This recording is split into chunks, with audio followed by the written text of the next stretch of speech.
Lela Gilbert is a senior fellow for international religious freedom at the Family Research Council. She says it's a trend across the continent. Gilbert has traveled extensively in Africa, the Middle East, Europe, and Asia for her work and spoke to me about the persecution of Christians in Africa. Lela, thank you so much for joining us for this important discussion. You know, most people think about the African continent as a block and are really blind to this diversity that I know you're very attuned to. Let's talk about it as zoomed out. Where is Christian persecution most significant in Africa, and where are the safe havens for Christians? What does that dynamic look like, and what is creating this area of persecution?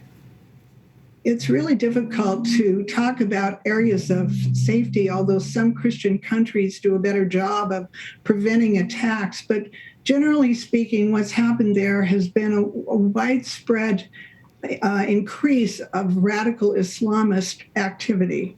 And it's been pretty unchecked by anybody. Most of the world has pulled out. Most of the so-called colonial countries have pulled out of there primarily, and there's not much military response to this. And the countries themselves are both corrupt and ill-prepared for the sophisticated weaponry and so forth that is brought into Africa from the Middle East. So it's really been a bloodbath in some areas and just random attacks in others. And in discussing the severity of this persecution, the events in Nigeria come to mind most specifically. You've definitely written about the persistent abuse of Christians by radical Islamists. Can you tell us a little bit of the story of Deborah Emmanuel?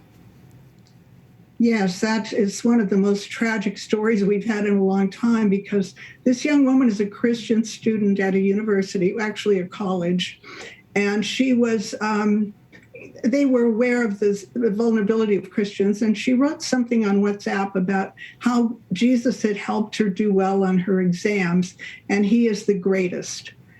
And she was targeted by a mob of radicals, some from the school. It wasn't clear if they were all students or not.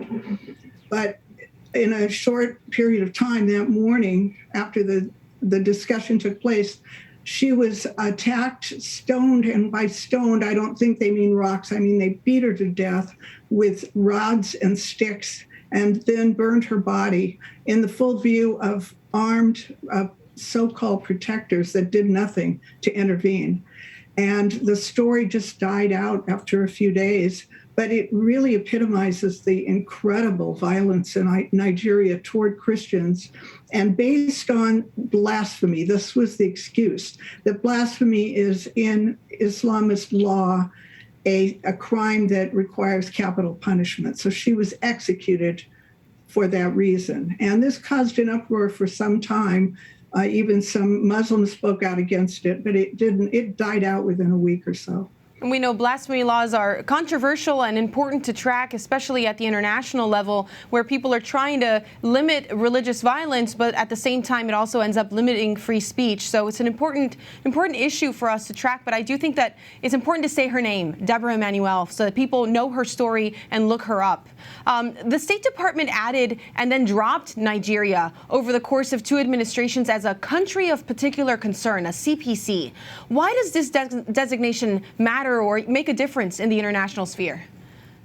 Well, it should make a difference because it makes it possible to apply sanctions to leadership in those countries and to take legal measures that aren't normally taken. I can't say it always works that way, but it has helped. But the strangest thing about Nigeria was that after Secretary of State Pompeo declared it, as soon as the Biden administration came in, within days, it was removed without explanation. And it is one of the most vicious countries in the world. It should have been done years before, but it was completely removed. And to this day, we have no explanation, except that the official position of our State Department is that all of this is due to climate change. And so therefore, it's not a religious issue, and therefore it can't be handled in that same way, which is almost, the word is preposterous, but that is the position of our government at this time. Well, we know well that these are religious issues, and you've covered Uganda, Kenya, Somalia, and Burkina Faso, just to name a few places that you've called out where converts to Christianity from Islam are not safe because of extremists and terrorist organizations. What role, then, can governments play in protecting people of faith? Well, governments have different views of these things. Some take different positions. The Nigerian government is clearly, if not complicit in what's going on there, at least turning a blind eye, but most of us think they're involved. But country by country, some countries are Christian and they do make some effort to arrest the violators. Others just turn a blind eye. It depends on the demographics of the country and on the leadership.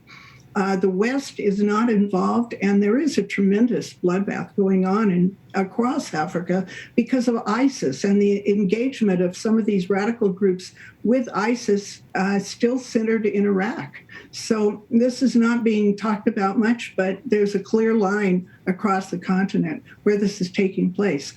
Governments don't have a responsibility there, so they don't do much. And all we can do is continue to report the bloodshed and how, as humans and as Christians, we have a responsibility to our people and to all who suffer unjust persecution. And Lela, is there anything that we can do as individuals, aside from reporting and staying informed? What can we do to stop the massacre? I would like to see Christians informing their churches about these things. I'm not sure that churches generally across America are aware of what our brothers and sisters are experiencing in Africa and in other countries. And I think in the prayers that take place in the church, in activities in the church, these things need to be talked about and reported and kept up with. And it gets lost in all the other issues that we're concerned about. I'd like to see churches more involved, pastors more involved, and prayer groups involved in caring about this and spreading the word about what's going on. We know that the Catholic Church is growing in Africa. Is there anything that the Catholic Church is doing or should do to advocate for these individuals? The Catholic Church is doing a very good job. They are much more organized. You are organized and global. And I see a lot more response to the Catholic Church than I do to these smaller Protestant denominations that aren't always cooperating with each other. So I congratulate the Catholic Church. Yes, more could be done. Always more could be done in so many places. But it needs coordination and it needs cooperation. The subject itself requires that, and it doesn't always happen. Well, we feel the pressure and the urgency to make sure that we talk about these issues. Thank you so much, Lela. Thank you.